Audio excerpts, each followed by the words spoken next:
За манай энэ ард харагдаж байгаа юу чинь юу лээ? За энэ миний өвөө Архангайн Цэнхэр сумын малчин одоо 100 шахам наслаа Жамаарам одоо бурхан болсон. Өвөөгийн маань одоо 1994 онд нутагта хамгийн олон ямаатай малчин авраг малчнаа шалгарч ирсэн үе. Энэ дурсгалын юм гоё сэлбэр баг. Go Global нэвтрүүлгийн энэ удаагийн зочноор нэг нь утасны мастер, нөгөөх нь утсаар бүтээгдэхүүн хийдэг гэр бүлийн хөдөлмөрч хүмүүс уригдлаа. Тэгээд миний хэлж байгаа энэ утас бол гар утас биш, цахилгааны утас бол бүрч биш. Ноолуурын тансаг утасны талаар энэ удаагийн дугаартаа та бүхэнтэйгээ хуваалцах болно. Яриагаа болохоор яг анхны тийм энэ бүүвэ брендийг үүсгэн байгуулах тэр хүсэл хаанаас ихснээс эхэлмээр байна л та. За бага нас бол Архангай аймагт төрж өсөж тэндээ одоо сургуулаа төгсөж Улаанбаатарт ирсэн. За тэр болтлоо бага насаа бол одоо 100 болохоор л 6 сарын 1 гэхээр хөдөө явдаг. Хөдөөний хүмүүс тэгэл бид нар ч өвөө мэдээ туслана. Тэгэл одоо хоноо ярган ямаагаа самна гэдэг бол багаасаа бүр ингээд ах уг мэдэрсэн учраас малаажихун энэ одоо салбар болоод их ойр. Тэгээд тухайн үед өвөө их нөлөөсөн. За бас ээж маань ч гэсэн бас нөлөөсөн. Ноолуурыг самнаж чанар стандартаар бэлдэх гэдэг энэ ойлголтыг яг өвөө тэр үеийн малчид бол яг гардаж хийдэг байсан байхгүй. Тэгээд бэлчээрд явахдаа хүртэл ингээл хялгасыг ялгаж тэр одоо хаг шороог нь гөвж тэгээд бүр ингэж сам ноолуураа гэж бэлдэж хайрцгалж тухайн сумын худалдаа бэлтгэлийн ангийн эрхлэгчдэд би тушааж тэгээд дээд зэрэгт нь өгдөг ноолуур нь 72 төгрөг, 2 дугаар зэрэгт нь 36 төгрөг, 3 дугаар зэрэг нь 18 төгрөг. Ийм чанарын ялгаатай үнийн ийм одоо ангилал байсан. Тэгэхээр нэгд өхийн төлөө тэгж их тордолт хийж анхаа шатандаа чанартай ноолоо бэлдэж өгдөг байсан учраас тэр үед ноолоор одоо маш сайн бэлтгэлийн систем сайн байсан. Тийм учраас чанартай ноолоор чанартай бүтээгдэхүүн хийдэг байсан. Тэр үеийн одоо юм тэгээд өвөөгийнхэн тэр ноолуур гэж үнэтэй сайхан түүх хийдэг. Одоо баялаг болох юм инженер болох юм байна гэдэг төсөөллөөр энэ мэргэжийг сонгосон. Тэгээд үндсэндээ бараг 80-аад оны дундаас 90-аад оны үеэс л одоо ихтэй болох нь л дээ энэ одоо брендинг гэдэг юм уу энэ чиглэлд орсон байдал бол. Тэгэхээр Бадман мөнгө захирлын хувьд болохоор яг өөрийнх нь докторийн сэдвүүнтэй яг энэ утасны нарийн технологийн талаар судалж одоо докторийн зэрэг хамгаалсан байгаа шүү дээ тий. Яг энэ чиглэлээр хамгаалахад одоо хэдийгээр хугацаа шаардлагатай судалгааны ажлыг бас яаж хийв? За ер нь ингээд 20 гаруй жил ноолуур судалсан байна. 99 онд төгсөхдөө бакалаврынхаа зэргийн дипломыг ноолуураар хийсэн. 2001 онд магистраа ноолуураар. Тэгээд 2002 онд Герман улсад докторантурт одоо явж Монгол ноолуурыг судалж, суур судалгааг одоо үндсэндээ хийсэн багийнхаа хамтаар. Тэгээд л 2015 онд яг энэ ноолуурын нарийн хагас нарийн ээрмэл утас үйлдвэрлэх технологиг боловсруулж тэрний одоо патентыг одоо авч тэгээд энүүгээр одоо тэр нэмгэн сүлжмэл бүтээгдэхүүн материалыг одоо хийх боломж өртсөн гэсэн үг. Энэ бол одоо миний докторийн ажлын одоо гол инновац онцлог юм да. Би нэг мэдээлэл уншсан чинь 80 сумаар маш олон одоо үйлдвэрийн ямаанаас гарч байгаа ноолуурын дээр ингээд судалгаанууд ингээд хийсэн байгаа штэ. Тэгээ ингээд явж хаад эргүүлээд зөөхөн мэдээ судалгааны ажлаа хийж явж байгаа. Нөгөө талаар бас ингээд Монгол одоо мал аж ахуйтай бас танилцаад ингээд явж штэ тий. Яг тэгээд ингээд явж байгаа танд ер нь ямар санагдаж байсан? 2001-ээс 2004 онд энэ Монгол Германы засгийн газар хоорондын Монгол ноолуурын чанарын тэмдэг 2/2 гэж судалгааны төсөл хэрэгжсэн. Тэгээ тэр үед одоо тухайн үед шүтээсийн одоо нэхмлийн хүрээлэн дээр хэрэгжээд одоо залуучууд эрдэмшлэгийн ажилтнууд бид нар оролцоод тэгээд энэ 18 аймгийн 80 сумаар явж нийт 15,000 гаруй дээжийг яг өөрсдөө гараараа цуглуулж ирсэн. Хавар 4 сарын 10-нд гараал ингээл бүтэн сарын хугацаанд яваад. Тэгэж явхад бол үнэхээр нэг судалгааны ажлыг зүгээр нэг бэлэн юм дээр хийхээсээ илүү анхдагч дээжэн хүртэл авахтаа өөрсдийн биеэр гарч өөрсдөө тэр хаврын хавсраг, сасан, шорон, шуурган дундуур тэр хөдөө малчдын одоо хүнд хэцүү одоо тэр байгалийн нөхцөлд амьдарч байгаа малчдын ахуй амьдрал тэр малын төсвөр төвчээр гэл бүгдийг л мэдэрсэн л дээ. Ер нь мэдэрдэг. Тэгэж нөгөө судлаач хүн нөгөө биеэрээ сэтгэлээрээ те ингэж одоо мэдэрч одоо судалгааныхаа ажлын анхдагч одоо өгдлийг буюу дээжийг аавна гэдэг бол маш чухал байдаг. Энэнд бол ганц би биш манай эхнэр ч гэсэн хамаатай манай хүрээлэнгийн тэр үеийн залуучууд судлаачдаа бид тэр үеийн эрдэмтлийн ажилтнууд бүгд оролцож байсан. Тэр бол их маш гоё дурсамжтай ийм одоо ажил байсан. Одоо хүртэл одоо тэр нарийн ширээ бүх гоё үйл явдлууд тодорсон. Тий, хөдөөний малчтай өөртөл одоо сайхан танилцаал ах トゥ болол одоо 190-аар одоо ирдэг болоорой гэж тэрвэрлцээл одоо үнсэлцээл гэдэг шиг тий хөдөөний малчд өвөө энэ төр чи гоё штэ. Өө өстө хайр. Тэр нэг хавар цагт ингээд судалгаа хийж байгаа гээл. Тэгээ судалгаа нь бол бодтой малчтын амьдралд хэрэгтэй, нийгмийн эдийн засагт хэрэгтэй ийм судалгааны ажлыг хийгээд явна гэдэг бол маш гоё байдаг. Буцрын захирлаас хамт явж исэн гэж штэ. Тэр үеэ эргээд орсоол яг ингээд судалгаанд ижсэн. Аль сумдаар нь яаж явж исэн? Нар чинь Төв аймаг, Сүхбаатар, Баян онгорын сумдуудаар хамт явжсэн. Тэг яг Баян онгор ч өөрөө яг нутгийн шилмэл омгийн Ямаатай одоо залааж институтийн цагаан гэдэг шинж институт сумд байдаг. Тэгээд нэг аймагаас нэг 6-7 сумаар орж нөгөө илүү цөмс өрг ихтэй олон Ямаатай айлуудаар яваад. Гэхдээ тухайн үед яг нөгөө нэг малч удамтай тэгээд настай буурайнууд бол яг тэр судалгааны үнцнийг илүү ингээд танилцуулахаар ойлгох гэсэн. Тухайн үед чинь нөгөө нэг релиз ямаа бас яг дэлгэрэх тийм яг ийм үе байсан байхгүй. Тэгээд зарим сумдууд нь бол нэлээд ийм нөгөө релизчсэн. Релиз чинь гэхээр бас тодорхой хэмжээгээр нөгөө ноолурлаг шин чанар нь буурсан байгаа гэсэн үг. Тэгээд залуучууд болохоор зэрэг ямар ялгаатай ингээд нөгөө тухайн үед нөгөө гарцыг илүү боддог. Гэтэл яг нөгөө настай хүмүүс үл эрлизэж ирэхээр гарц нь илүү нэмэгдээд ирд юм уу? Гарц нь нэмэгдээд нөгөө ноолуурын чинь зөөлөн чанар чинь шууд нөгөө нарийн бүдүү микронтой холбоотой байдаг болохоор бүдүүсдэг. Чанар буурдаг гэсэн үг шүү. Тий. Тэр нөгөө нэг хин бадманы захирал хэлсэн штэ ингээл нэг судалгаа хийгээл явж хаад байгалийн эрсдээс уур амьсгал гэж тасан шуурга ингээл таараална гэл гэж штэ тий. Тэгээ би бас нэг ноолорын юу харж байсан чинь манай монголчууд бас одоогийн нийгэмд жоохон ингээд болохгүй байгаа зүйлдээ бас хитэн анхаарал хандуулаа байна уу да тий. Биднэрт одоо ингээд ийм сайхан дөрвөн улиралтай тий. Тэгээд эрсдээс уур амьсгалтай хүйтэн за яста Монголын хүйтэн байхгүйсэн бол гоё доо гэж ярьдаг зарим нэг за хүмүүс байдаг штэ тий. Гэтэл нөгөө Монголын тэр нөгөө эрсдээс хүйтэн уур амьсгалыг одоо ямаа ч өөрөө давж гарахын тулд маш нарийн зөөлөн тэр одоо ноолороо ингээ гаргаж ирж гин гэж байгаа хгүй. Тэрийг ингээ сонсгоор ингээл ямар гоё юм бэ. Одоо ингээд бүх юм одоо ингээд нөгөө нэг сул хүйтэн эрсдээс уур амьсгалтай байгаа нь өөрөө ингээд сул тал юм шиг гэрнээ эргүүлээд айгүй гоё тийм одоо ноолорыг чинь ингээд алт гээд ааштай те зөөлөн алт те нүүрсний дараа орох тийм гоё зүйлийг одоо мал аж ахуйсаа ингээ гарч ирж байгаа хгүй. Тэр бол бас айгүй гоё санагдчихсэн. Ер нь ноолор чинь маш олон цол хэрэгэмтэй штэ. Дэлхийд даяараа угаасаа би түүхний өмсдөг одоо хувцснараас ахуулаад те энэ дэвсгэр одоо хөшөг юу байдгийг хэрэглэдэггүй салбар байхгүй. Энэ ноолор яг хаана тэр чанартай ноолор нь гараад байна гэхлээр яг Монголд байхгүй юу. Одоо чиний саяны олж харсан өнцөг бол маш гоё Монгол хүн учраас ч тэр юм уу. Бидний энэ эрсдэс энэ уур амьсгал дөрвөн улирал.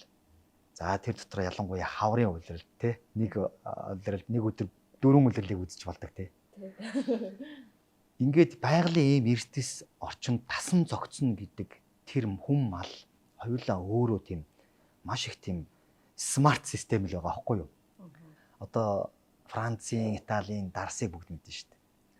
Тэр дарс чи хүртэл тухайн жил гантай жил байсан уу, бороо хуртай жил байсан уу гэдгээс хамаарат дарсны амт, өнгө өөрчлөгддөг. Яг түүнтэй адилхан Монголын одоо энэ өвөл хэр хүүтэн орсон, эсвэл хэр одоо цас цудтай тий хураа одоо хар бараан орсон гэдэг юм уу. Энэ болгон нөхцлөөс хамаарат ноолуурын чанар өөрчлөгддөг. Бүр эрс хүүтэн өвөл микронаар истдэг ийм зүйл тогтол байна. Дээр нь саяны уур амьсгалаас хамаарат өнгөний тоон нь ингэж өөр болдог. Одоо улаан яманаас тэр бэйжин гардаг штэ нэг цагаан шаргалдуу цагаан. Улаан яманаас бэйжин гарна. Бэйжин гарна шүү тий. Тэгтэл нэг түүх байгаа. Солонгосын нэг бизнесмен одон жил нэг бэйж ноолор авч ил дээ манай нэг аймгаас. Тэгсэн энэ жил яг энэ тоонтой энэ бэйжийг аавна гэсэн чинь нөгөөх нь нийлүүлсэнд нөгөөх л газараасаа өсөж энэ биш байна нодныгаа биш. нэг л газраас авсан. Нэг л малчны хоороос авсан. Гэхдээ энэ жилийн цагаагаар нодныхоос өөр байсан.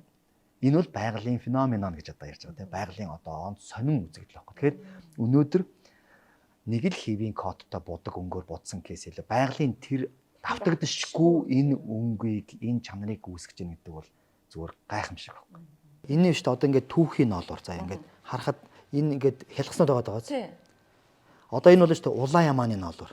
За. Улаан ямааных юм улаан хялгасрагдаад байгаа улаан хялгастай. Тийм байна. Ноолоор нь ингээд ийм шаргал өнгөтэй цагаан ноолоор. Угаачих юм бол бүр гоё ингээд тодорно. Нөгөө бэж өнгө гэж ярьдаг шүү дээ. Эндээс бэж өнгө эндээс гардаг. Улаан ямаанаас бэж өнгө гарах. Оо яг. Тэгээ гоё олон гоё бахармаар л санагдаж шүү. Яриг нь сонсоод байсан чи. Тэгээд юу сайн ярьж штэ ноолоор өөр айгүй олон ингээд тодтолтой гээл те. Бадман мимбо захирал өөрөө айгүй олон тодтолтой болсон те. Ноолуурын мастер, ноолуурын доктор гээл те. Ер нь бас би боддтой олон хүмүүс ингээд хийж байгаа ажил мэрэгчлэрээ те. Ингээд ийм гоё тодтолтой болдггүй л дээ. Эргүүлээд нүг танд энэ одоо салбартаа өгсөн хөрөнгө оруулалт те. Салбартаа одоо ч ингээд хийж явж байгаа одоо шинэ инновац те. Эднэр бас ингээд таныг одоо ийм гоё юм одоо гоё юм да. Өөр хүмүүст бол ингээд хүсээд ийм гоё тодтол орж ирэхгүй штэ. Та хэрэг сонсч яснаа өөрийгөө тийм. Баярлалаа. Харин тий одоо бас ноолуураар судалгаа хийгээд бас судлаач хүний хувьд ноолуурын салбараа нэг дэлхийд тэргүүлэх тий ийм салбар болох юмсан гэдгийн төлөө байнга одоо санаа тавьж явдгийн. Ер нь бол дэлхий дээр 100 гаруй сая тонн одоо текстилийн ширхт материал байхад тэг 1000-ны 2% л ноолуур шүү дээ. Ийм бага нөөц байхгүй. Өөрөлдвөл нэг дэлхий дээр 24,000 тонн ноолуур байхад 10,000 Монголд л байдаг. Өөрөлдвөл 50% нь монголчууд бэлддэг гэсэн үг шүү дээ. Тэгэхээр энэ бол өөр оронд байхгүй бидний харьцангуй тэр байтах үнэлэхүй даваа талтай нөөц байхгүй. Одоо өнөөдөр Монголын эдийн засгийг бүрдүүлж байгаа 1 тонн нүүрс нэг $300 байдаг л да. Одоо л унчаад байгаа гэдэг хамаагүй ерөнхийд дундаж ин хэлж байгаа шүү. 1 тонн зис нэг 10,000 тонн доллар орчим. Тэгэхэд 1 тонн самнаж боловсруулсан нь бол $100,000 үнэтэй байдаг шүү дээ. Тэгэхээр энэ асар үнэтэй түүхийд байдаг. Тэгээ яг энэ түүхийдийг монголчууд энүүгээрээ бид нар дэлхийд нөгөө Чингис хааны Монгол гэдгийн одоо адил Монгол бол ноолуурын орон гэдэг имижийг бүрдүүлэх хэрэгтэй. Герман, Япон нэг чанараар одоо илэрхийлдэг бол Монгол бол тоогоор үнээр биш чанар гэдэг одоо зүйлээр л Монгол танигдах ёстой гэж боддог юм. Тийм учраас ноолуурын төлөө зүтгэдэг бас энийг зүтгэл юм үнэлдэг юм уу салбарынхан бас ноолуурын доктор гэд нэрлэлсэн байгаа даа. Сонсгол гэсэн айгүй ойлгомжтой айгүй гоё одоо нэг цол хэрэгэм гэх юм уу те гоё тэг санагдаад ирсэн. Тэгээд нэгэнт одоо яг бид хэдийн ярьслах хийж байгаа энэ үе чинь яг ингээ ноолуурын гарч ирж байгаа юм цаг үе байгаад байгаа шүү дээ тий. Тэгэхэд ноолуурын мэрэгчлэлтэн одоо салбарт нь ажиллаж байгаа хүмүүсээс заавал асуух хэрэгтэй болоо гэж бодоод байна л та. 25 оны 2 сарын 1-ээс чинь 100% самсан ноолуурыг одоо экспортлноо гэж ингээ гарч ирээд байгаа. Тэгээ энэ дээр болохоор манай бас малчт маань одоо ноолуурын үн одоо ингээд багслаа штэ ч гэдэм үү те жоохон сэтгэл дундуур байгаа байдал ингээ харагдаад байгаа мó гэж ажиглагдсан байхгүй юу. Яг энэ тал дээр ер нь 100% одоо самсан ноолуур ингэж гарах нь одоо манайд ер нь ямар хэрэгтэй вэ? Тэгээд та хэд маань өөртөөс үйлдвэрлэгч байгаад байдаг. Энэ талаар бодлын сонсвол боцрон захирлаас манайх чинь баг нөгөө 100% нөгөө хагас боловсруулсан нөгөө анхны боловсруулалт хийхдээ бол угаагаад гаргадаг гэсэн шүү дээ. Тэгээ одоо нэг шат нэмүүлээд хялгасыг ялгаад самснаар гаргаж ийн гэдэг бол энэ чинь нэмүү хөтөв шингэх ажлын байрыг нэмэгдүүлэхэд маш том алхам. Мэдээж ууг нь бол бидний цаалд алсын зорилго бол энэ баг түүхийдээ бүгднгийн эцсийн бүтээгдэхүүн болгож үнцэнтэйгээр олон улсад таниулж үнэлэгдэх юм бол энэ бидний хамаг давуу тал яалтчгүй юм. Тэгэхээр нэг алхам ингэж дэвшиж хахад мэдээж нөгөө шинэ юмд зөндөөл юм одоо дэшээ доошоо болох эрсдлүүд гарна. Мэдээж одоо өмнө нь бол яг нөгөө угаагаад гаргаж яхад бол одоо хятад хүмүүс дийлэнхтэй орж ирээл тухайн үед ноолуурын самналтын үеэр чинь ноолуурыг дийлэнхийг аваад гарч байгаа шүү дээ. Тэгээд нөгөө үндэсний үйлдвэрүүд маань бүрэн боловсруулах хэмжээнд чадахгүй байх, тэрэн дээр нь доголдох тий. Тэр яг нөгөө санхүүжилт нь байхгүйгаас болоод өөрөө энэ салбарч өөрөө бас нөгөө эргэлт өндөртэй өртөг их мөнгө санхүүгийн чадамж их шаардсан салбар учраас яалтчгүй нөгөө аж ахуйн нэгжүүд нэг дор бүтэн жилийнхээ ноолуурыг нэг дор авах болцоо боломж нь хомсдмолж байд юм уу тийм байд. Гэтэл одоо бас ингээд төр засаг харж үзэхгүй биш харж үзээд одоо энэ цагаан алт хөтөлбөр гэл явж байна тий. Гэтэ энэ болгонд бид нар нөгөө нэг юм үндэсний нэг үн цэний ийм хамтрал нэг ийм дотоод ийм амьд аргалаа бэжиж энэ нэг эрсдэлтэй одоо энэ шийдвэрийнхээ юм эрсдэлтэй талуудыг даван туулж чадах болов гэж хардаг. Энэ бол твшил гэж харж байгаа. Яаж ч бодсон. Дээр нь нэмээд хэлэхэд манай төр засгийн гарч байгаа шийдвэр бол мэдээж шинжлэх ухааны үндэстэй бас энэ салбарын одоо эрдэмтэд инженерүүд үйлдвэрлэгч нарын малчдын тал талын хүсэл хэрэгцээндээ тулгуурлаж гарсан шийдвэр л дээ. Саяны угааж гаргадаг байсныг болиулаад сая хялгасын ялгаж самнаж гаргадаг болсон шийдвэр чинь 2022 оноос хойш яригдсаар байгаад 3 удаа хойшлсаар байгаад энэ жил одоо 25 оны 1 сарын 1-ээс эхэлсэн шүү дээ. Тэгсэн чинь харамсалтай нь саяхнаас одоо зарим одоо гишүүд одоо өдөр оронтогт ажиллаад эрэхтэй ноолуурын үн унаад байна. Энэ одоо самнаж гаргадаг чинь одоо буруу байна. Монголд одоо энийг самнадаг хүчин чадал байхгүй байна ч гэдэг юм ингээд ийм сөрөг талын юм гарч ирээд буцаад одоо энэ шийдвэрийг цуцлах тухай юм нэрсээр яриа өрнөд явж гин гэдгийг биесээ дуулаад бас гайхаж байна л да. Ер нь бол эн чинь өөрөө малчид үйлдвэрлэгч хоёр чинь зоосны хоёр тал байхгүй. Бүр салгахын аргагүй юм хоёр зүйл. Яг манай улс төрчид нөгөө малчтад илүү таалагдах гад одоо зөвхөн нэг ноолуурын үн гэж яриад үйлдвэрлэл аж үйлдвэрээ ингээд орхигдуулж байгаад харамсалтай. Гэхдээ энийг ухаантай бас зөв харж энэ гарсан шийдвэртэй ихтгэл төгс байх байхаа гэж найдаж байна. Тий.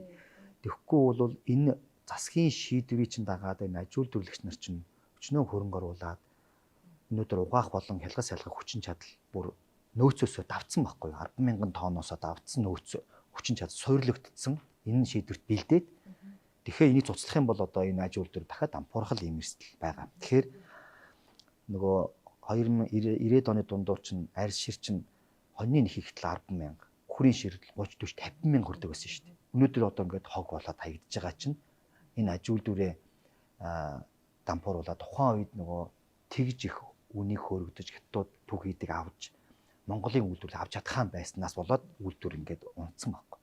Яг үн шиг байдал одоо үүсгэх эрсдэл байгаад байна. Тэгэхээр малчтын ноолуурыг доктортой өндөр үнэтэй байлгая гэж авал аж үйлдвэрийн доктортой ашигтай орлоготой ажиллах л ёстой. Тэгжээж энэ байдал бий болох юм. Тэрнээс бол ганц нэг одоо хүмүүсийн ч юм уу цөөнхийн одоо ингээд ийм сөрөг юмас болоод шийдвэрээсээ буцаад байх юм бол ер нь бол маш их одоо эрсдэлтэй хүчгүй. Ер нь бол ухарна гэсэн үг. Тэгэхээр энэ дээр шийдвэр төгс байгаасаа л гэж хүсэж байна. Ер нь бол одоо ингээл монголчууд маань одоо зөвхөн одоо хүртэгч те хэрэглэгч биш бүтээгч гой үйлдвэрлэгч байгаасаа гэж би айгүй хүсдэг байхгүй юу. Тэгэд өнөөдрийн ч гэсэн гурвуулангийнх нь ингээ яриа сууж байгаа нь бас сонсох хөстэй хүмүүс нь бас сонсох байх те. Эргүүлээд энэ бас шийдвэр бас бат үлдэх болов гэж бас найдаж байна. Тэгээд түрүүн боцрон захирал маань хэлсэн штэ бас хүний нөөцийн талаар тэгээд боцрон захирлын бодлого нэлээд хүний нөөцийн талаар ариун туршлагатай гэдгийг бас сонссоо. Тэрнээс бол би заавал асуумаар байна. Одоо тэг хүний нөөц зүйл одоо ингээд ер нь хэцүү байна, докторгүй байна. Ер нь одоо хомсдолд орж ийн гээл ингээ яриад байгаа шүү дээ. Тэрийг ингээд сонсохоор нэрэл одоо ингээ хүний нөөцгүй болж байгаа. Уг нь бол одоо ингээд Монгол улс чинь дэлхийн одоо хамгийн одоо залуу те залуу орн гэдэг хамгийн дээгүүр одоо чагсаа явж байгаа шүү дээ те. Тэгэхээр одоо Бүүвэ Кашмирт хүмүүс орох гээд очрлж байна тий ер нь хүлээлт өндөр байгаад байна гэдэг. Тэгээ ер нь таны бодлоор хүний нөөцөө бүрдүүлэх дээр ер нь яаж ажиллаж явж байгаа вэ? Яг уу манай компани хувьд бид нар бол ингээ нэг бид гэдэг зүйлийг хамтдаа бүтээх гэдэг тал дээр илүү нөгөө хүмүүстэй яг нөгөө зориг, хүсэл эрмэлзэл, амьдралын чинь чанар, үнд зүйл чинь өөрөө юу юм бэ гэдгээс хэлдэг. Одоо ямар нэгэн ажилтан авахдаа одоо та ийм чадвартай ах хэвээр гэдэг нөгөө хатуу ур чадварыг илүү харахаас илүү те яг тухайн хүний одоо бид нар ингээд нэг ажил дээр 8 цаг ажиллаад зам дээр 3 4 цаг гэдэг юм тий. Тэгээд дахиад 7 8 цагийн унтаад тэгэхээр гэр бүлд өнгөрөөж байгаа цаг бусад ингээд цаг хамгийн их өнгөрөөж байгаа газар бол ерөөсөө ажлын байр байгаа байхгүй. Тэгэхээр энэ бол яалтчгүй нэг гэр бүл байхаас өөр зам баггүй. Тэгээ бид нар яг нэг юм бид сэтгэлтэй ажиллахад одоо би бүтээгээд гэхээсээ илүү бид бүтээж одоо чармааж. Тэгэхээр зэрэг нөгөө хүмүүсийн нөгөө үнд зүйл адилхан байж гэмийн Монголд ажлын байрны хомсдол би болоогүй гэж хардаг. Яагаад гэвэл одоо гадагшаа хүмүүс зөндөө ажил гал ажил амьдрал хаваа дээшлүүлэх гэж зөндөө явж байна тий. Гэтэл тэр хүмүүс амьдралын чанараа сайжруулах гэдэг боловч буцаад нөгөө талаараа амьдралын чанар нь муутцсан байдаг. Гэр бүлэрээ хамтдаа байх тэр одоо тэр цаг хугацаа буцаагаад эргүүлж авах боломжгүй шүү дээ тий. Тэгвэл яг ингээд залуучууд нэгт цалингаас болоод ажлаас яваад байна үгүй бас үгүй.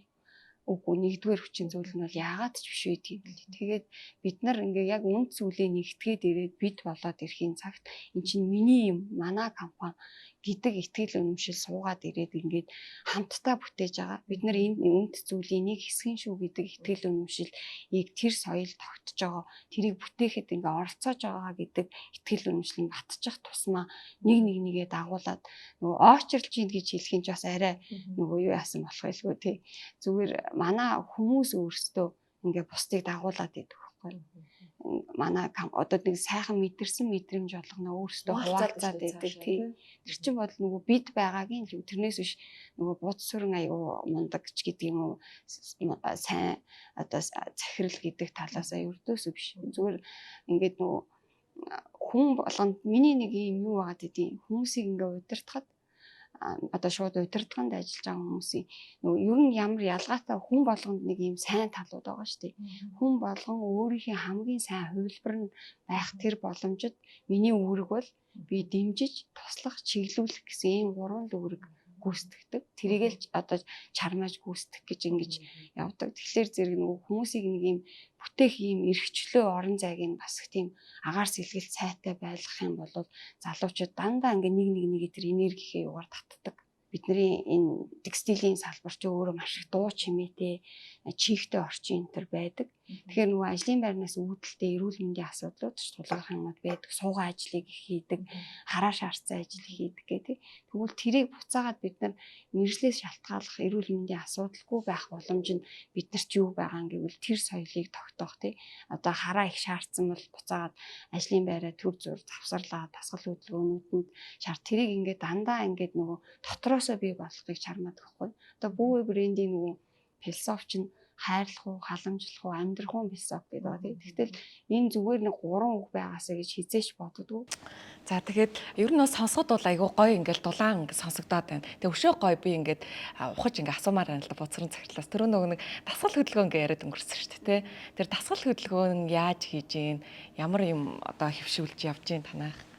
Ингээд би сая нэг үнд зүйл дээр хүмүүс нэгдүүл хүчтэй байдаг гэж ярьж штэ. Тэгээ ингээд одоо ингээд зааланд байдаг юм ингээд ажлынхаа хамт олонд одоо энэ дотор ингээд цоо ирүүл хүн байна уу гэд асуухаар одоо ямар ч байгууллагт ороод хаач үгүй ингээд асуухад цоо ирүүл хүн байхгүй. Тэгээд за үр зээлгүй хүн байна уу гэд асуух юм бол бас гараа өргөх хүн олдохгүй. Одоо ер нь дийлэх дүр төрх. Тэгэхээр энэ бид нар адилхан тал мөн шүү дээ. Тэ? Тэгэхээр ижилсэж шүү дээ. Тий. Тэгэхээр адилхан барих. За зүгээр л хоёр юм ингээ барихаар тэ. Тэгвэл эрүүл мэнд өөрөө буцаад дараагийн сайн сайхныг бий болгох хөдөлгөгч хүч мөн үү гэвэл мөн тий. Тэгээ манай байгууллагын хувьд бол одоо би яг гүйцэтгэх захирлаар ажиллаад бол яг 3 жил болж байгаа гэсэн. 21 оны 10 сараас л яг гүйцэтгэх захирлаар ажилласан шүү дээ би. Тэгээд тэрнээс хойш бол бид нар яг ажилласан цагаас хойш ерөөсөө эрүүл мэнд байж тэр эрүүл эрхэмсэг байдал оршин гэдэг тэр мөн чанараараа йогийн дасгалыг бол бид нар одоо өнөөдрийг хүртэл бүгдээрээ багаараа хийдэг. Өнөөдрийг хүртэл гэдэг нь одоо ажлын байран дээр. Ажлын байран дээр. Яг нөгөө цайны цагаар 30 минут хийдэг гэсэн үг байхгүй яг хоолныхоо өмнө гэсэн үг. Тэгээ хоол 30 минут идчихэж байгаа байхгүй. Хоолныхоо өмнө 30 минут хийн. Тий. Одоо 3 жилийн хугацаанд өдөр болгон тэрийг хийсээр ирсэн гэсэн үг. Тий. Тэгээд сая энийг юу яаж хүлээж авч ирсэн ер нь ажилч. Үгүй тэр чинь ингээд нөгөө хүн нөгөө гол нь гэртээ ганцаараа хийж болно шүү дээ тий. Гэтэл багаар байхын гол давуу тал нь нэг нөгөө мотивац өгч, урам зориг өгч чаддаг. Тэгээд өөрийгөө хуурахгүй байх бас нэг сэтэл байгаа байхгүй. Тэгээд өөртөө нөгөө нэг үнэн байхын тулд тэр чинь эн чинь буцаагаад яг яах гэдэг юм гэвэл бид нар бүгдээрээ эрүүл биш юм байна гэдэг цоо эрүүл биш байна. Тэг ямар нэгэн юм байна. Тэгэхээр тэрийг яах хамгийн анхны алхам бол ерөөсөө хөдөлгөөн байгаа даахгүй. Тэгээ бас их тийм сони юм лээ л дээ. Хүн нөгөө муу юмыг болохоор айгүй их нөгөө төсөөлөл яриад баг айгүй ургуулад идэг ч тий. Гэтэл нөгөө сайн дадал бас ингээд 2 жил гарan 3 жил хэртээ ингээд дадуулсан байхад бид нар саяхан нөгөө нэрийн дэлгүүрээ нээсэн шүү дээ. Манайх анхныхаа нэрийн дэлгүүргээд нээсэн. Тэгээ хүмүүсээ нөгөө тийшээ тараан байршуулах арай нэг юм бүтцээр ингээд жоохон өөрчлөлт гараад тэгсэн чинь ингээд хүмүүс нь ингээд сарнингууд зарим өдөр нь амжаагүй яасан гэх нөгөө хийгдээгүй ингээд өнгөрцөн баггүй. Тэгээ бид нар хүш нөгөө эн чинь бидний хамгийн нөгөө өөртөө хамтдаа томьёос үнц чинь биш байсан юм уу? Тэгвэл хийхэ бүр болчих юм уу? Шиг цагны гард. Тэгтээ нэг нь хин хэлж байгаа. Та хэлж байгаа мó эсвэл ажилчид нь хэлж байгаа. Энд чинь дотроосоо бүгдээрээ ярина шүү дээ. Нэг нь хийгэнгүүт яах юм бэ? Тийм. Тэгээд зарим нь тэнд байгаа штэ, энд байгаа штэ бүгдээрээ нийлэхгүй болохоор яах их ингээд дэлгүүр дээр байгаа хүмүүс чинь ингээд яг тийм орон зай байхгүй яах их ингээд юмнууд ингээд юм яригдчих штэ. Тэгтээ яага болохгүй гэж гингүүт нөгөө бичлэг хийж агаад ингээд үйлдвэр дээр хийж байгаа хүмүүс нь бичлэг хийчихэж байгаа. Тэнгүүтээ нөгөө дэлгүүрийнхээ хід рүү явуулчих. Тэнгүүт нөгөөдөл нь зогсоогоороо бид нар чи эхлээд нөгөө нэг нарны мөргөлгээ дандаа хөвтөж нөгөө ийм утсан дээр хийдэг байсан чинь талбай томрол бид нар өөрсдөө өрх томрол ам бүл нэмэгдсэн чинь багтгаа яагаад ирэнгүүт босоод асгал хийдэг болж байгаа байхгүй. Тэгээ ингээ хувьсаад байгаа гэсэн. Гэхдээ бид нар энэ тэрийг хадгалаа явж байгаа, хийж байгаа. Хэлбэрл өөрчлөлт. Тийм. Тэгээд заал авна, ууланд гарна. Дахиад нөгөө ажлын байран дээр богино хэмжээтэй дасгалууд бас хийн. Буцаагаад нөгөө нэг ганцхан хөдөлгөөн биш шүү дээ. Нөгөө инээд чинь бас энергижүүлдэг юм шүү дээ. Тэнгүүд нөгөө loving, living, caring гэхээр манайх яг ингээ хүмүүс 3 багт ингээ хуваагдсан байдаг байхгүй. Энэ 3 багтаа юу? Оо за. Нэг хайрлах уу багийнхан, амьдрах уу эрүүл мэндийн баг одоо хайрын багийнхан ингээ 3 хуваагдсан. Тэр багийнхан тэгээ яа. Одоо ингээд сардаа нэг үйл ажиллагаа зохион байна. Тэгээ сэтэлжүүлээд ингээд одоо ууланд гэвэл ууланд алхдаг одоо богдууланд 7 хоногт нэг удаа алхах байт юм улирлын чанартай тийм тэрийгээ сэлгэх юм бол дараагийнх нь өөр баг нь зааланд авах ч гэдэм. Ингээд ямар нэгэн байдлаар бид нар хамтдаа хөдөлгөөн байх хэрэгтэй гэдэг. Бас нэг улирлын хурлуудыг чинь бас нөгөө албан бус газар хийдэг байхгүй манай. Ууланд ч юм уу богдуулын арай дээр гараад ингээд тэр хурлын юу бол бас арай нэг өөр байдлаар явуулдаг. Орчин солигдохоор тийм хүний мэдрэмжтэй бодол хөдлөө өөрчлөгдөв. Гэх мэтчлээ ингээд бид нар өөрсдөө ингээд нөгөө нэг санаачлаг гаргаад нэг захирал лүндэн буулгаад биш. Дотроосоо ингээд ийм ялгаатай ийм санаачлагуудаа ингээд өрнүүлэнгүүт ингээд тэрэндээ бүгдээр хүлээн зөвшөөрөгдөд ингээд явхлаар ингээд сонирхолтой юмнууд гарч ирээ. Тэр нь ингээд нөгөө одоо ингээд нэг өглөө шүдээ угаахгүй гарахгүй хүн баг байхгүй шүү дээ тий. Тэгэнгүүт яг тэрэн шиг л ингээд бие организмд нь шингэх юмнууд үүсээд л ингээд явж байгаа л гэсэн. Бадмаа нэмбо захирал энэ ингэж зохион байгуулалттай ажиллаа хэрсээ мэдчихэж байгаа вэ? Инээгээл яг үндэ би ч одоо энэ технологиг гаргасан тий патентын эзэмшиж үйлдвэрлэлөө шилжүүлж өгсөн нь л үнэн болохоос биш. Энэ бүвэ компани захирал бол биш. Үүсгэн байгуулагч л гэдэг нь үнэн тий. Тэгэхээр өдөр тутмын үйл ажиллагааг удирдах зохион байгуулах бол энэ хүний ажил. Би чинь бол заримдаа одоо энэ бодволко хүртэл угаалгах хэрэггүй шүү дээ. Дотор энэ чинь засаглал дөрвөн журам их тодорхой. Тэгээ би нэг хувийн компани гээд хувийнхаа одоо ийм өнцгөөс юм уу харилцаагаар харьцаж болохгүй. Захирлын үүсгэн байгуулагч юм гээл тий. Үнийг угаачаач гээд би энэ хүнд хэлэхгүйгээр ч юм уу тэгж болохгүй. Тэгэхээр яаж дамжина? Одоо та энийг угаалгавал яах вэ? Би гэртээ л угаа шүү дээ. Гэртээ. Энэ үнчил гэртээ чи өөрөө угаал гэж намайг. Өөрөө. Уг нь үйлдвэр хэд байгаа очиод угаалгах чинь тий. Тэгээ хаяа нэг гууж нэг юм бас нэг цэвэрлүүлж янзлуулах үе гарна тий. Номоор нөгөө энэ компани 4 журам захирагдчихд өгнө. Тэгээс тий үүсгэн байгуулагч гээд илүү их тарах хийлэхгүй. Тэгэхээр тэв чинь ягаад гэвэл миний юм захиалагч үйлчлэгчийн ажлын чи өөрөө ажил. Ажил болгон цаг болгон үн өртөгтэй. Тэгэхээр тэр хүмүүсийн ажлыг хүндэтгээд би хамаагүй хувийн зорилгоор хандж болтгоо. тэгжээч нөгөө компани одоо засаглал гээл ярил л да тий тэр эрүүл харилцаа ингээд үүсээд байна шүү дээ тий ялангуяа нөгөө бузрын захирлын одоо бүтээж байгаа одоо нэг банк тус гэж ярих юм бол тий гэт ингээ орчих гээд байна шүү дээ би чи хаяа ингээд нэг хүний амьдралд чинь янз бүрийн хүний тусламж хэрэг болно шүү дээ. Нөгөө ажилтнуудаасаа нэг амралтын өдөр мөдөр ч юм уу дуудаад нэг юм хийлэгчих юм уу нэг эсвэл нэг юм зарчих хэрэг гарна шүү дээ. Үгүй зөвшөөрөхгүй. Миний ажилтнуудыг чи амралтын цагт нь дуудаж болохгүй чи хүндэт гисэнгүү. Чи өөрөө яв өөрөө хийгээл. Тэгэл би чинь тэрэнд тэгэл одоо яалтж байхгүй нүнэ чинь одоо ажилтнуудаа бол яг үндэ надаас илүү хайртай.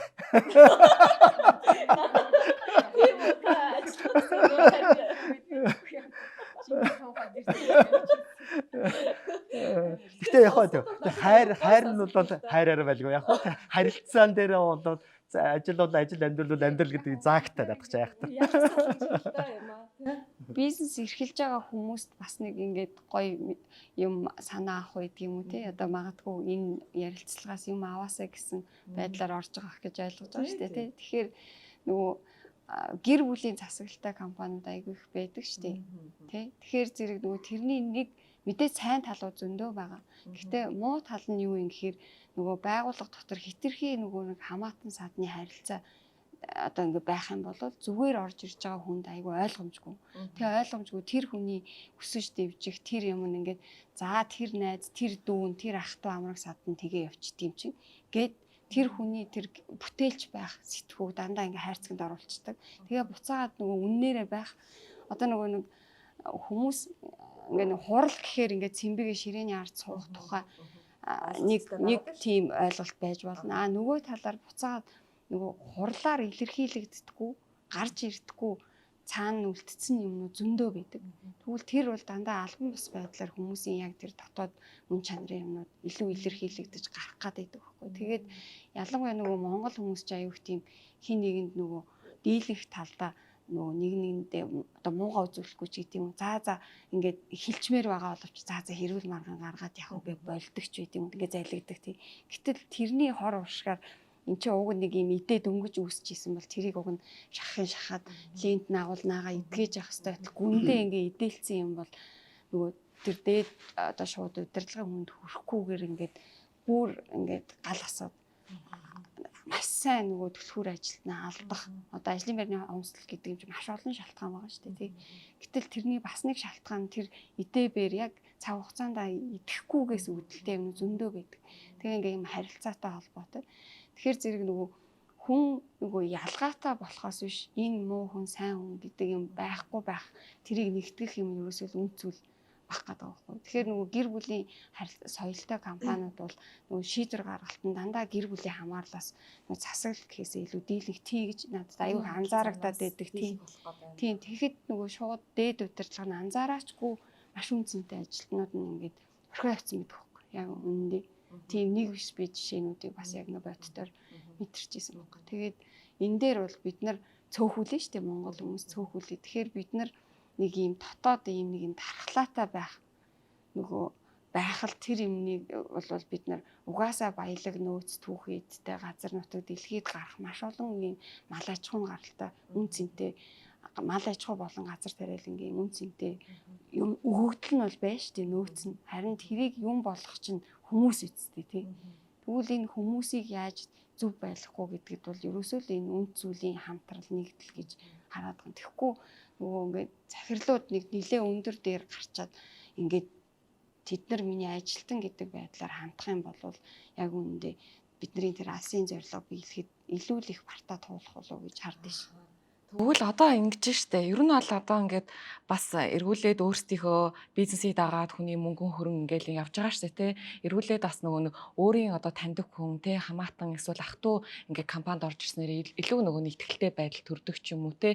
Тийм юм бас ингээд нэг үүсгэн байгуулагч ингээд бас байгаад байна штэ тий. Тэгэхээр эргүүлээд одоо манай нэвтрүүлгийг үзэж байгаа одоо үүсгэм стартап ч юм уу те ингээ байлаа гэж бодоход хүний нөөцөө ингээ бүрдүүлэх хичээлээ те. За магадгүй үнэхээр одоо хамаатных нь дүү их ч ингээ орж ирэхээр болоо гэхэд анханасаа тэр харилцааг яаж одоо нөгөө нэг албан харилцаа, амин хувийн гэдгийг ингэж яаж зааглаж өгөх ёстой юм ер нь. Ажил үүргийн давхцал бол байх ёсгүй. ажил Ерөөсөө. үеийн давхцал байх хэрэгтэй. Давхцал. Ажлын байрны одоо тодорхойлт гэж байдаг Тийм, шүү дээ. тийм. Тэр нь давхцахгүй байх Тийм. хэрэгтэй. Гэхдээ манайханд нэг юу гэдэг шүү дээ. Одоо аж ахуйн нэгжүүд чинь хүний эрхийн сургалт хуулиараа явуулах хэрэгтэй шүү дээ. Гэхдээ явуулсан хэд байдгийг би мэдэхгүй. Тэгэхээр нөгөө манайханд яагаад бид нар ингээд тэмцэл нэг үр дүнд аваачихгүй тэгсэн хэрнээс амьдралын чанар нь олигтой дээшлэхгүй ингээл масаараа яваад байгаагийн нэг юм нь одоо ажилтан гүйцэтгэгч ажилтан хийж байгаа хүн эрхэн илүү мэдэх ёстой гэж би боддог. Эрхээ сайн мэдчих. Эрхээ илүү мэддэг. Удирдах түвшний дунд түвшний менежер тэрнээс дээд шатны удирдлага хүмүүс бол хариуцлага эхлээ мэдчих ёстой гэж хардаг. Гүйцэтгэх түвшний хүмүүс бол мэдээж өсөлтийг бий болгох орон зай байх ёстой. Одоо жишээлбэл 100% одоо ажлын цагаа 100% гэж үздэг юм бол 20% нь өсөлт байдаг. Тэр орон зайг байлгаасаа. Тэр хүн машин дээрээ юм ойдог бол машин дээрээ юм ойдог байх юм бол тэр хүн тэр хэмжээний л хайрцаг харна шүү дээ. Тэгвэл 20% нь тэр хүнд та хаач хүрэх боломж байгаа гэдэг тэр хүний тэр өсөлтийг бий болгох тэр орон зайг үүсгэх ёстой гэж хардаг. Тэгвэл энийг бүүе дээр яг яаж хийж явж байгаа яг манай салбар ч одоо дийлэнх суугаа ажил их хийдэг хүмүүс байдаг үйлдвэр дээр. Тэнгүүд нурууны асуудлууд маш их үүсдэг. Одоо ялангуяа оёх машин дээр явж байгаа хүмүүс. Одоо 10-аас дээш ажилласан хүмүүс ч байна те салбартаа тэрнээс дээш ч байх ч чинь тий. Тэгэхэд тэр суугаа ажил чи өөрөө нэгэн хэвийн хөдөлгөөн удаан оршихоор л хүний юун дээр эргэнэ ингээд өөрчлөлт орж байгаа шүү дээ. Тэгвэл бидний одоо манай нэг юм баримталж байгаа нэг юу болохоор зэрэг нэг хүн 2-3 ажил үүрэг дээр ингээ хөрвж ажиллах чадамжтай ажилтан байх хэвээр. Гингүүт тэр нь нэг талаараа би ингээд ажлаа нэг хүнээр 2-3 юм хийлгэх гээд байгаа даа ерөөсөө биш. Та суугаа ажил хийж байгаа бол босоод явдаг ажилтаа солино гэсэн үг. Тэгээ буцаагаад энэ өөрөө нөгөө хүн тэр хайрцаглагдсан сэтгэлгээгийн задлж байгаа нэг хэлбэр. Нөгөө талаараа нэгнийхээ ажлыг ойлгох боломж. Нөгөө харилцааны аюул их асуудал болдог шүү дээ тий. Тэгэхээр зэрэг нөгөө хийгээд үзсэн. Гэхдээ нөгөө үндсэн ажилт нь бол үндсэн хариуцлага хүлээн, бүрэн хариуцлага хүлээн. Хавсрах хийж байгаа хүн бол нөгөө хүндээ ч ээлтэй болчдөг. Яагаад гэвэл хүн тий өөрөө хийж чаддаг юм бусдад зааж өгнө гэдэг өөрөө тэр хүний ур чадварыг дахиад нэмчихэж байгаа байхгүй шат ахисгаад. Тэгээ аль-алиндаа маш өгөөчтэй гэж хардаг. Тэгээд одоо та нөгөө манай дэлгүүр дээр очсон шүү дээ тий. Тэгэхэд тэн дээр одоо борлуулалтын ажилтан ч гэдэг юм уу, би маркетингийн ажилтан, зөвлөгч гэдэг юм уу, тим ажилтан биш байгаа.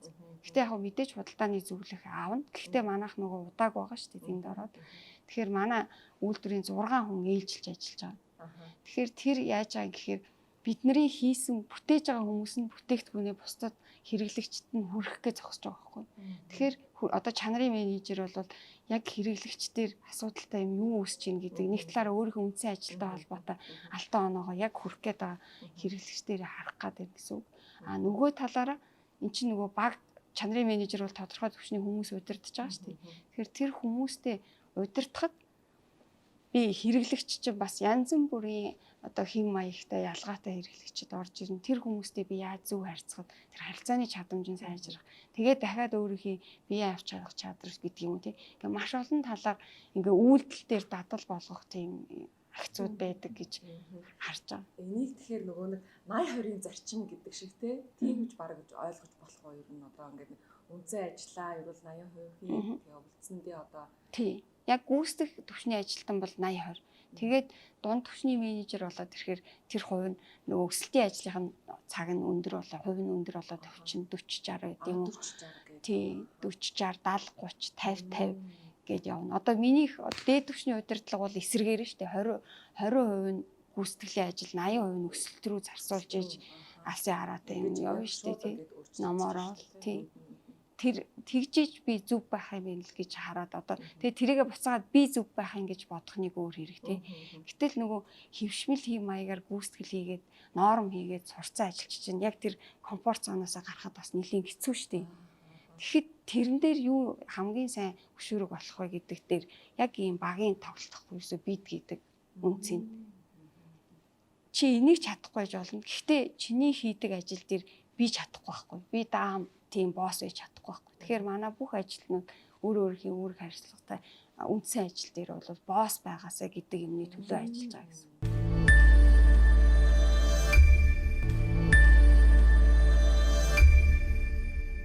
өөрийнхөө хариуцаж харж авсан ажлынхаа босс нь байна. Энэ бас айгүй гоё гарч ирж шүү тий.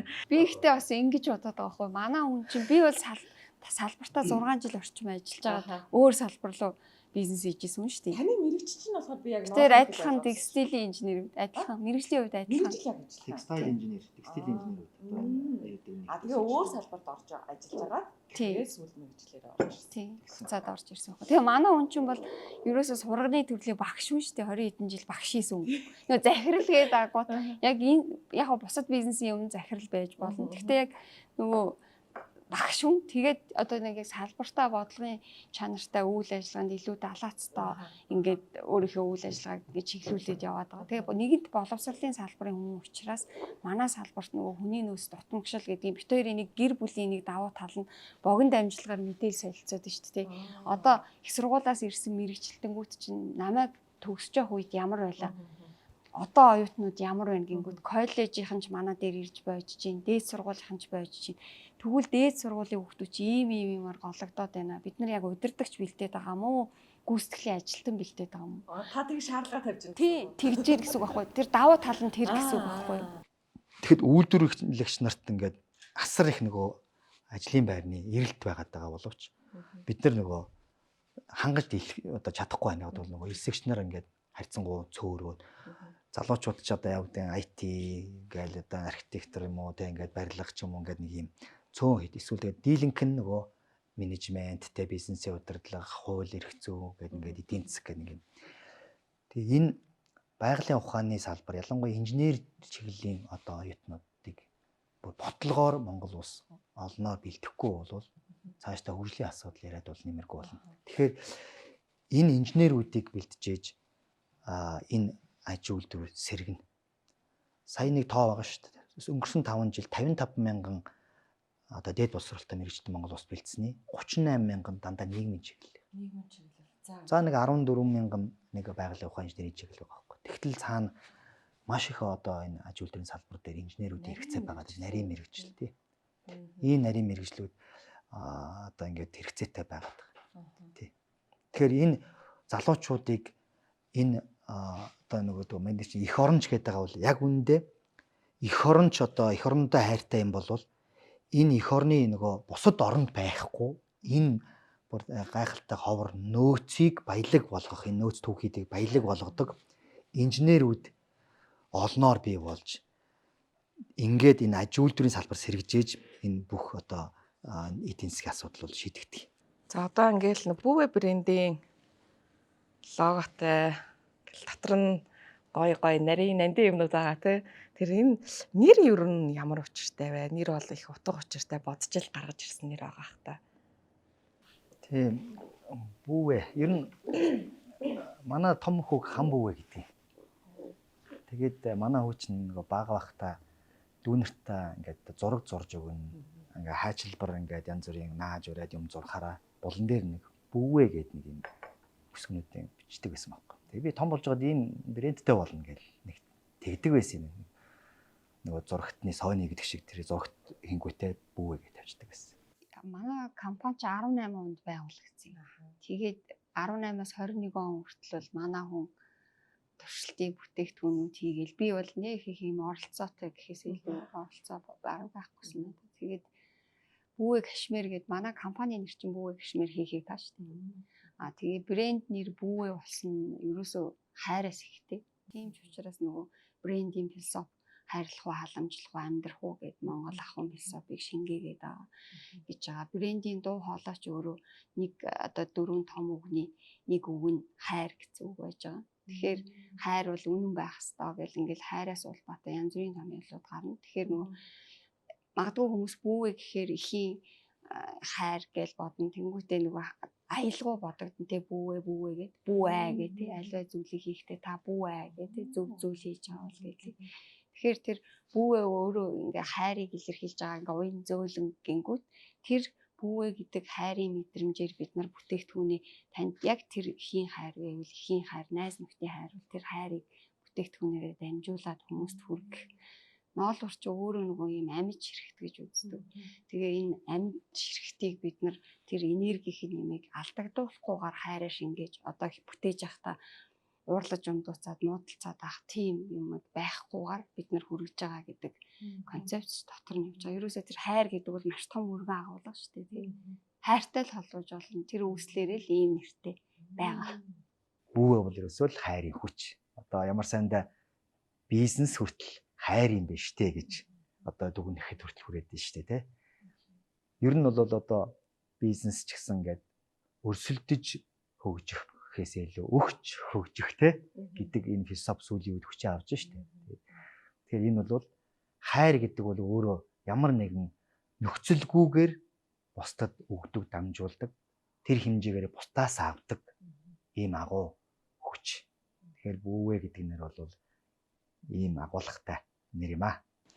Одоо нөгөө ингээ яасан чинь хайрын дэлхий дээр одоо нөгөө байгаа дуу шүлгнүүдийн хамгийн их нь хайрын л тухай тий хайрыг л магтаж ингээ дуулсан байдаг нэ. Тэгээ одоо чи хүн болгон чинь ингээл нөгөө хайрыг өөр өөрсдийнхрөө ойлгож байгаа мэдрэмж нь өөр байгаа. Тэрийг ингээ гаргаж ирдэг. Тэгээ дээрэс нь яг ингээд их хүний гой ингээ хайрыг тий тэгээ ноолорын тансаг байдалтай ингээд зохицуулаад ирэхээр бүр үнэхээр гой санагдаж байна л да. Тэгээ сая бас нэг буцран захирлын хэлсэн. Тэгээ манай нүг дэлхийгээр тарсан монголчууд минь гээл тий цацсан шагаа шиг гээл ярьдэн штэ тий тэгэл яг гадны эх оронд ингээл байгаа хүмүүс чинь нутгаар орон тий ах トゥ хамаг хайртай бүхэн л одоо Монголд л байгаа штэ тий. Тэгэхээр нэрэл бас ингээл бүүвэ брендing ингээл кашмиримиг одоо ингээ өмсгөө зөөлөн дулаан тий гой мэдрэмжийг төрөхгүй байхаас өөр аргагүй санагдчихээн надад. Тэгээд ер нь одоо юу юм бэ? Одоо Бадман захирал бол анх одоо ингээд ноолуурын ингээд нарийн ингээд 2 дахин нарийн уцаар бүүвэ кашмар маань одоо ингээд хүмүүстэй хүрж ийн гэдэг аа штэ тий. Нүцгэн биен дээрээ өмсөн тий. Тэгвэл одоо ингээд эцсийн бүтээгдэхүүн болгох энэ хүртэл тийм нарийн ширхэгтэй энэ уцыг ер нь хичнээн шат дамжижээж одоо биднэрт одоо ингээд хүрж ийн тий. Энэ талаар гой сонсомоор байна. Энэ бэлэн болцсон бүтээгдэхүүнийг хүн харахаар ингээд гинтгэл бий болцсон юм шиг боддог баг. Эний чинь бүтээн гэхэд ер нь бол мөнчиг их хөдөлмөр хөлс орно штэ. Одоо юу гэдгийг бэлчээрээс одоо тий малын одоо хээлтүүлгээс ахуулаад тэр бүх процесс дамжаад одоо хамгийн эцсийн хэрэглэгчийн мөрөн дээр тогтох хүртлээр 276 дамжлага дамжсан гэж одоо ийм судалгаа хүртэл байдгийг. 276. Одоо энэ арай л их тоо юу те. Тэр болгонд хүн оролцсон байдаг. Хүний гар, хүний оюун санаа, хүч хөдөлмөр, тэр хайр сэтгэл гэдэг юм уу зориулалт байхгүй те. Зүгээр бидний өдөр тутамдаа одоо хэрэглэдэг усны одоо полиэтилений сав байна шүү дээ те. Тэрийг ч хүртэл хувцас болгож өмсөж байгаа шүү дээ. Хайлууллаа, шахлаа нарийнхан одоо цовсон тэр нарийн уцаар авчаад бодволох цамц хийж болж байгаа байхгүй. Тэр бол маш их ям дүртгөөр бүтэж байгаа. Тэгээд хамгийн гол нь байгальдаа задардаг 400-500 жил болдог юм одоо хоргонолт. Тэгэхэд энэ их хүч хөдөлмөрөөр бүтсэн энэ нарийн хэрэглэж, идэлж, цоорч, одоо урагдаж дууслаа гэд бодоход санаантай санамсаргүй хөрсөнд хаягдлаа гэж бодоход 6 сарын дараа шууд бортоо болоод задарч. Нэг өөрөө тэр чинь уураг байхгүй. Амьд материал амьд юм байхгүй. Тэгээд ер нь энэ нарийн утсыг гаргана гэдэг өөрөө их төвөгтэй л дээ. Энэ материалын одоо энэ сүлжмэл материалын гол одоо амин одоо зүйл нь ээрмэл утсандаа байдаг. Утасны чанар сайн байвал энэ эцсийн бүтээгдэхүүний чанар сайн байдаг.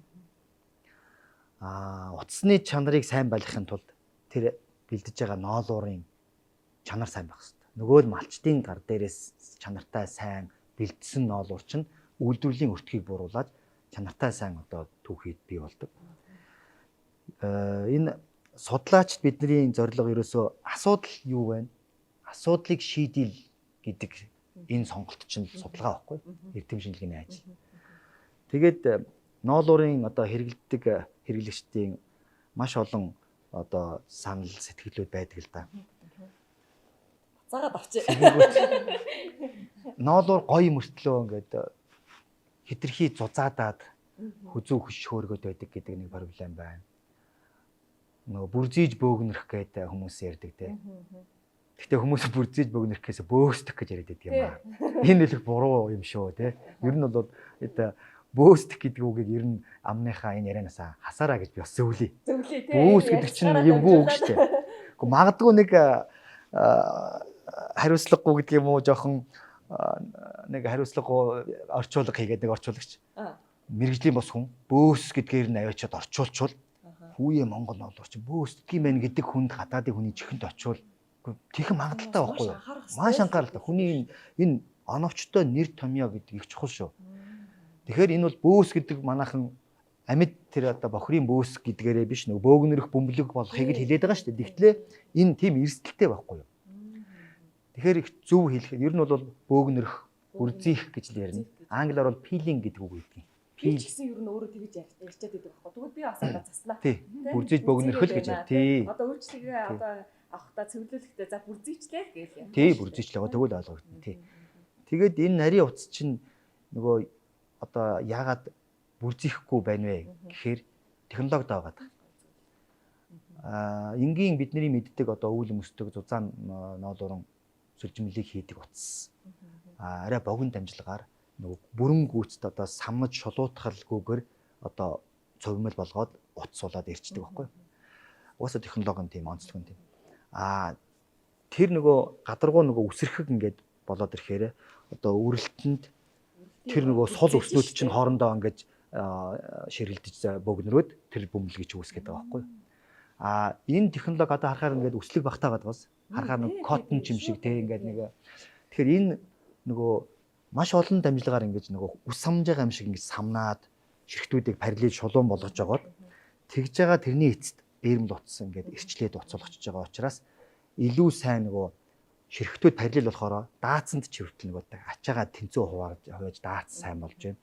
Харагдах байдал нь шулуун учраас илүү жигд болж байна. Өслөг багтаа болчих. Тэгэхээр өслөг багтаа юм чинь үрэлтэнд нөгөө бөөгнөрөх хоорондоо ширэлдэх юм гэдэг байхгүй болох гэдэг. Нэгдүгээр, хоёрдугаар өндөр эрчтэй байна гэдэг чинь хоорондоо нөгөө утас сайн барьцалдсан учраас илүү сайн одоо бүх байх гэдэг тийм. Тэгээд сүлжмэл дээр илүү дахиад ингээд юм нягт сүлжээтэй явчихоор эдлэгээ хэрэглээд бас давуу тал угааж арчлахад бас давуу тал болчихж байна. Тийм учраас угаалгын машинд бас угааж болдог болсон. Болно шүү дээ. Болно. Угаалгын машины автомат машины нөгөө ноос горим байдаг шүү дээ. Вүүл гэдэг. Тэр жентл ноосны горим дээр 800 эргэлт минутаас илүүгүй горим тохируулж байгаа шүү. Гэхдээ нэг хамгийн чухал юм хүт усан дугаана. 30-аас дээш градусын халуун бүлээн усан дугаах юм бол агшаа ширэлдэх магадлал угаасаа бий чинь баглын натуралаараа юм чинь. Тэгэхээр 20-с 30 градусын юм одоо хүт усан зориултын одоо шингэнтэй угаадаг юм онцлогтой.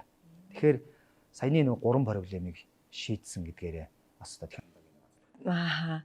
Тэгээ одоо за яг үйлдвэрлэлийн одоо төсөөлөөр шүү дээ. Би чи одоо үйлдвэрт ажиллаж үзээгүй. Гэхдээ за шат амжилтлага бол байгаа гэж ойлгож байгаа. Гэхдээ бүр 276 байр гэж би төсөөлөхгүй байхгүй юу. Тэгэхээр одоо маш олон одоо бүр хүний гараа бүгдээрээ хүний гараа оролцоотой гэж байгаа шүү дээ. Тэгээ 276 очно. Тэгэхээр маш тийм хичээл зүтгэлтэй хөдөлмөр ингээд шаардаж одоо бүүвэ брэнд маань ингээд гарч ирж байна. Тэгэхээр цаашдын гоё зорилго нь юу вэ? Тэ гоё алсын хараа, хүсэл мөрөөдөл тийм тэрнээс бас сонсомоор санагдаж байна л да. Брендийн цаашдын одоо хийх үйл ажиллагааг. За миний хувьд зөвхөн судлаачийн хувьд ер нь бол хүнд хэрэгтэй юм хий, үйлдвэрлэлд нэвтэрсэн юм хий гэж одоо зорж тэрнийхэн одоо үр дүнд докторийнхаа диссертацаар энэ технологиг гаргаж ямар ч бас нэг номын сан тоосон даруулаад хэвтдэг диссертацууд бичээгүй. Энэ өнөөдөр ингээд амьд үйлдвэрлэл бизнес болоод явж байна. Ер нь яагаад ноолуур тэр дотроо энэ нэмгэн ноолуурыг өмсөх ёстой юм бэ гэдэг тал дээр ганц хоёр хэлье л да. Ноолуурыг ингээд ихлэр хүн шууд хамгийн түрүүнд үйл өмсдөг дулаан хувцгал толгойд нь кодлогдсон тийм. Тэгвэл энэ нэмгэн ноолуурын бүтээгдэхүүн гарснараа улирал хамааралгүй болсон. 100 ч өмсдөг 100% ноолуур болсон. Одоо хүмүүс чинь за хавар өвлийн коллекц, хавар намар өвлийн коллекц, хавар зуны коллекц гэдэг улирал заагаад байдаг бол бүүвэ дээр бол улирал бол байхгүй яг үнэ. Жилийн альч улирал дээр хийж аль өчтөр захиалга авч хэрэгжилж болно. Дээр нь ер нь энэ цаг агарын эртээс урамсгалаас үүдэлтэй энэ малын энэ чадвар дээрээс үүдсэн энэ амьд материал учраас энэ байгалийн орчны ямар ч нөхцөлд өмсөхөд тохиромжтой хувцас. Тэгэхээр ер нь хүн бол тав тухтай байя, эрүүл байя. Тэгингээ бас эрхэмсэг одоо бас харагдмаар байна шүү дээ. Хүн болгоны хэрэгцээ байна шүү дээ, тий. Тэр нөхцөлийг бол одоо хангадаг л ийм одоо хэрэгцээг хангах ийм технологи, ийм л зүйл бүтсэн юм байна. Тэгвэл Бүвэ Кашмир маань ер нь цаашдаа ер нь гадагшаа чиглэсэн ямар үйл ажиллагаатай худалдаа авалтыг ер нь зорж төлөвлөж байна вэ? Манай хүн бас айгүй их нүү ярианууд дээр нилээ хэлдэж штэ. Ноолоор бол Монголын баялаг биш, дэлхийн баялаг гэдэг. Тэгвэл энэ хүн байгаль дээлтэй энэ тансаг эрүүл эрхэмсэг байдлыг чинь тодтогох энэ ноолуурны ширхэгт бол дэлхийн хүмүүст хүрэх ёстой. Тэгэхдээ бидний цаашдын алсын хараа бол үнийн мэдрэмжээс илүү үн цэний мэдрэмжтэй хэрэглэгч бүрдээ хурж дэлхийн танигдсан ийм брэнд болох. Мэдээж 200 гаруй улсын таллаас илүүдэн танигдчихж дэлхийн брэнд гэж юм ярих бах тий. Тэгэхээр энд бол нэг авгаа нөхөр хоёр нэг компани байгуулчаад тийм хэмжээнд очих боломжгүй. Тэгэхээр бидний цаад зорилго бол кластерын цөм систем гэдэг зүйлийг тэрний нэг хэсэг үнцэнтэй нэг хэсэг нь байгаад тэр кластерын цөм системийг утгаар нь ингэж эргүүлэх. Яг хөө тэр зураг эдгээр нь бас байгаа. Яг нөгөө инженерийн талаас нь илүү модель загварчилсан зураг байгаа. Тэгээд тэр системээр бид нэр хамтдаа нэг үнцний төлөө хамтарч ажиллаж ийм дэлхийн брэнд болох тийм алсын амбиц зорилго байгаа. Гэхдээ дэлхийн брэнд болсноор яг монгол хүмүүс яах гээд байгаа. Үнэхээр экспортын онцгой бүтээгдэхүүн муу юм болвол энд экспортлж байгаа энэ оролцож байгаа бүхэл оролцогч хүмүүсийн хөдөлмөрийн шудраг үнэлэмж үнэлэгдэж дэлхийд үнэлэгдэх хэмжээний ийм цалин хангамжтай болж тэгээд хүмүүсийн амьдралын чанарыг дээшлүүлэх ёстой гэсэн тийм л юу байгаа. За яг үндэ биш үү? Дэлхий дээр ноолуур Хятад Монгол 250-50% нийлүүлж байгаа. За Хятад гээд байгаа боловч биш үү? Өөр Монгол байхгүй юу? Ноолуур ерөөсөө ноолуурын яма хаана одоо үржиж одоо хамгийн тахта одоо үржих нутаг нэ гэхэлэр говь цөл халтаан өндөр уулахын нутаг. Тэгэхээр дэлхийд дээр 24 мянган тонны 10 мянган Монгол, 12 мянган Хятад, үлдсэн 2 мянган Иран, Афган гэдэг нэг дундад Азийн нэг энтгэг байхгүй баар. Тэгээд нэг баг тоологдох статистикийн тоологдох хэмжээний нөөц биш. Тэр ийм л нөөц байдаг. 24 мянган тонн ноолуурын 10 мянган тонн гэдэг ба штэ. Боловсруулсан дараа 50% төрөө хаягддаг гэсэн штэ. 5 мянган тонн энэ самсан юу боловсруулсан ноолуурын л асуудал. Яг үндэ 5 мянган тонн гэдэг бол бүр инээдтэй бага нөөц аахгүй юу. Энийг бид нар массын үнээр нэг хүний амд ор зардаг юм ердөөн биш. Чи одоо боддоо бид нар ингээд уулуурхаа нүүрс те зэссэн баяжмлуудыг ингээд машинаар нь гаргадаг штэ. За нэг машин нэг 100 тонны даацтай нэг даамп гэж ярьдаг лөө тракч гэдэг лөө. Тий. За. Зүгээр чи ингээд бодол та 5 мянган тонн ингээд ноолуурыг хэдөө 50 ширхэг тийм тракаар ачхал хэмжээний ийм л нөөц. За дэлхий дээр чи 24 мянган түүхээр нь бодоход 240 машин уураг. Тийм тий 240 машин л ноолууд дэлхий дээр байнг л бодолтой. Ийм жоохон нөөц واخгүй да. Энийгээ бид нар яаж одоо өнөөдөр үн цэнтэйгээр зарах вэ гэдэг асуудал шүү дээ. Өнөөдөр шүү дээ дэлхий дээр одоо өнөөдөр Монголд нэг ноолуурынхаа 80% түүхээр гаргаад 20%-аар нийцэн бүтээгдэхүүн хийж байна. Эндээс нийтдээ нэг 480 сая доллар л олж байна Монгол улс. Энийг хамгийн багадаа 3 дахин одоо нугалж 1.5 тэрбум доллар олох боломж байгаа. Зүгээр л наа захна штэ. Ийм боломж байгаа. Ер нь бол энэ эдийн засаг талаас нь харах юм бол өнөөдөр уулуурхаан дараа валют олж ирэх хамгийн том нөөц бол ноолууранд байгаа. Ноос ноолуурын ширхэгт өөрөө нөгөө ийм байгалийн үнэт түүхийд яалтчгүй мөн буцаагаад энэ үнэтэй чанар гэдэг бол үн цэнээс хамаатай л гэж тэр үн цэн бол байгаль хүндээ ээлтэй байх юм шүү дээ. Бид нар нэг юм өмсөөл хаях тухай биш те буцаагаад энэ бид нар ингээд галбаал харах одоо гөө галбаал гэдэг дээр нь илүү нөгөө уялдуулаад дэлхийн бөмбөрцөгтөр бид нар бүгдээрээ нэг бөмбөрцөгтөр байж байгаа шүү дээ. Одоо банах чинь нэг 4-5 улсад манай бүтээгдэхүүнүүд явж байгаа.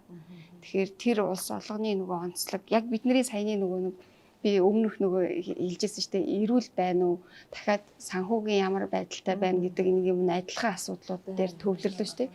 Тэгвэл дэлхийн хүмүүст адилхан юм нь юу вэ? Бас л яг байгаль дэлхийдээ зогсож амьдрах гэдэг хэв маяг чи ингээ ороод ирлээ шүү дээ. Тэгэхээр эн чинь бид нар глобал харах хамгийн том бидрийг нэгтгэж байгаа үн зүйл мөн байгаа байхгүй. Тэгэхээр яг тэр зарчмаар нөгөө Японд руу гарч байгаа бидний юуг ингэсэн шүү дээ. Нөгөө манай хүн тэрийг бас илүү гоё ярьж магадгүй ярих бах. Нодны юм да. B80-ийн нэг гишүүн залуу Францын Парист байдаг Champs-Élysées гэдэг бүгд мэдэн шүү дээ. Дэлхийн хамгийн үнэтэй luxury брэндүүдийн гудамж. Champs-Élysées 40 жил luxury fashion брендийн бизнес хийж байгаа хүн тавлаад ирэхгүй юу? Тэгээд бүүгийн подволог энэ бүтээгдэхүүнийг өмсөж үзээд барьж үзснэ. Бүр ингээд дуу алдаад нэг үг хэлсэн. This is the best quality cashmere I have ever seen in my life гэж бүр би одоо бүр хэлсэн үг нь бүр бичээстэй юм шиг байгаа заяа. Энэ бол миний амьдралдаа үзсэн хамгийн чанартай ноолор байна гэд.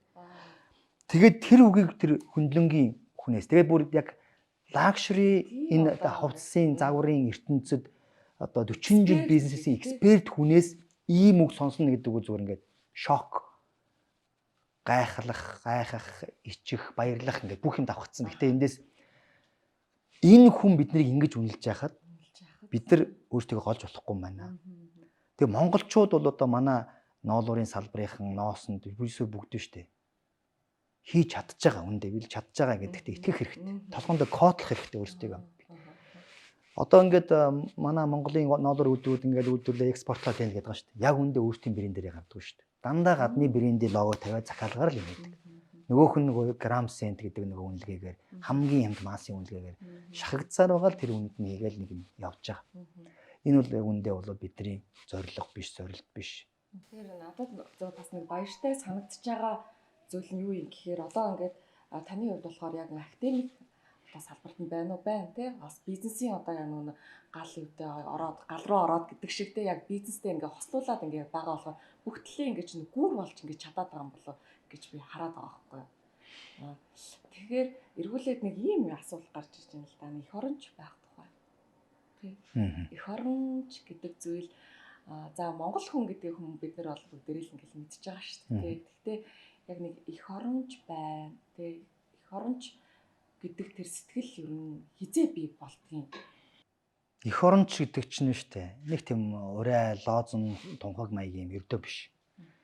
Чи үнэхээр эх оронч юм бол эх орондоо үйлдвэрлэсэн хувцас, хүнс юу бай тэрийг л хөдөлж ав. Тэрийг л хэрэгэл. Энэ л эх оронч. Тий. Тэрнээс би эх орондоо хайртай гэж ярих биш хий гэж. Зүгээр л тий дэмж гэдэг нь ерөөсөө худалдан ав. Үнэтэй байсан ч ав.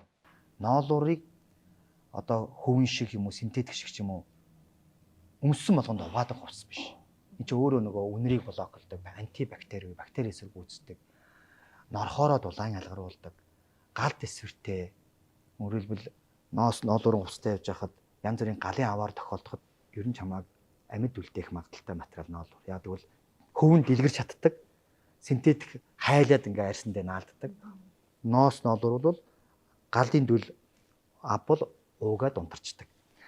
Ингээд энэ талаасаа нөгөө ахуйн талаасаа маш сайн хэрэглээ. Дээр нь одоо миний нэг энэ тансаглалыг яаж одоо ахуйн амьдралд хэрэглэх вэ? Яаж одоо дараагийн шатанд хэрэглэх вэ гэхээр сансрын нисгчийн хувцас хийх юмсан гэж мөрөөддөг. Гэхдээ энэ мөрөөдөл бол биелнэ гэдэгт би итгэлтэй байгаа. Ягаад гэвэл сансарт одоо 5 сар жил амьдарч одоо хийж байгаа сансрын нисгч нар байна шүү дээ, тий? Судалгаа хийж байгаа. Тэнд угаалгын машин байхгүй шүү дээ. Тэд нар чинь сольж өмсөх нэг хідэн коттон юм уу нэг хувцснууд л авч явж байгаа.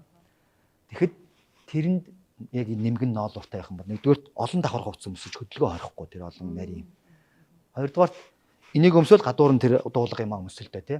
Тэгэхэд энтэй одоо хідэн сар байна уу тэнд бол чамайг ямар ч байсан эрүүл тухтай байлгах ийм боломжтой хувцас. Тэгээд тэнд одоо халуунч бай, сэрүүндч бай нэг л янгаар нь байлгана гэдэг шиг нөгөө зохицуулах үйлчлэгээтэй хүнс гэдэг шиг зохицуулах үйлчлэгээтэй хувцс чинь энэ тансаглал байгаа даа. За ястай ингээл сонсоод байсан чинь нөгөө хэдүүлээ нэг нэвтрүүлэг эхлэхийн өмнө ингээл нэг зөндөө олон зөөлөн алт гээл аягаа хэдэн нэг гарын 5 хурууны л юм нэг ярьжсэн шүү дээ. Одоо ингээд дуусах тийшээ ингээ хандцсан чинь ерөөсөө өшөө айгуу гоё олон тийм хэрэглээ тодорхойлтууд ингээ гарч ирж байгаа байхгүй юу.